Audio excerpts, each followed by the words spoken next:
Gálatas capítulo 3. Ó Gálatas insensatos! Quem os enfeitiçou? Jesus Cristo não lhes foi explicado tão claramente como se tivessem visto com os próprios olhos a morte dele na cruz? Deixe-me perguntar apenas uma coisa. Vocês receberam o Espírito porque obedeceram à lei ou porque creram na mensagem que ouviram? Será que perderam o juízo? Tendo começado no Espírito, por que agora procuram tornar-se perfeitos por seus próprios esforços?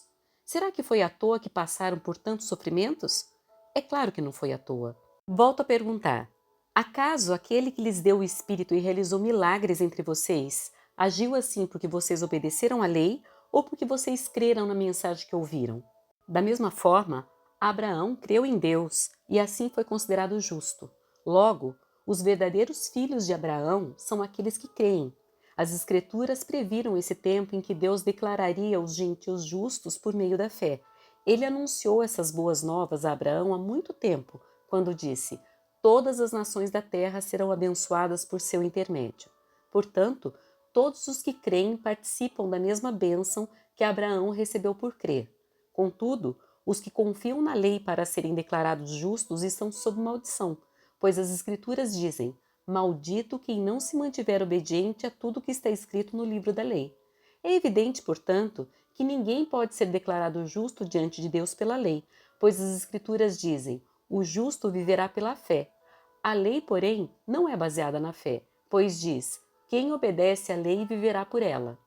Mas Cristo nos resgatou da maldição pronunciada pela lei, tomando sobre si a maldição por nossas ofensas. Pois as Escrituras dizem: maldito todo aquele que é pendurado no madeiro. Por meio de Cristo Jesus, os gentios foram abençoados com a mesma bênção de Abraão, para que recebêssemos, pela fé, o Espírito prometido. Irmãos, apresento-lhes um exemplo da vida diária. Ninguém pode anular ou fazer acréscimos a uma aliança irrevogável. Pois bem, Deus fez a promessa a Abraão e a seu descendente. Observem que as Escrituras não dizem a seus descendentes, como se fosse uma referência a muitos, mas sim a seu descendente, isto é, Cristo. É isso que quero dizer. A lei que veio 430 anos depois não pode anular a aliança que Deus estabeleceu com Abraão, pois nesse caso a promessa seria quebrada. Portanto, se a herança pudesse ser recebida pela obediência à lei, ela não viria pela aceitação da promessa.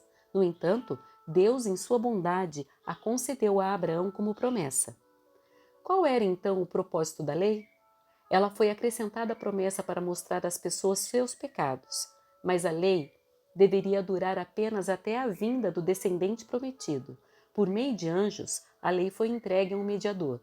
O mediador, porém, só é necessário quando dois ou mais precisam chegar a um acordo, e Deus é um só.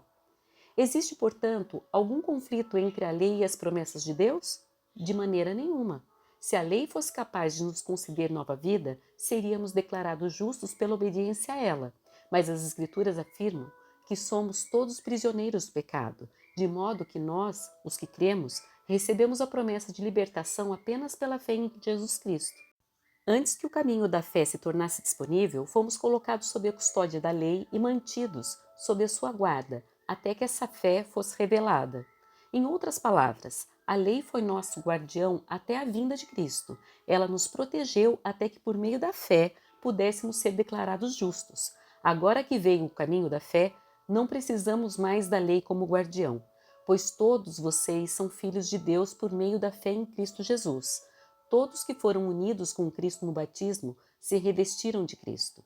Não há mais judeu nem gentil, escravo nem livre, homem nem mulher, pois todos vocês são um em Cristo Jesus.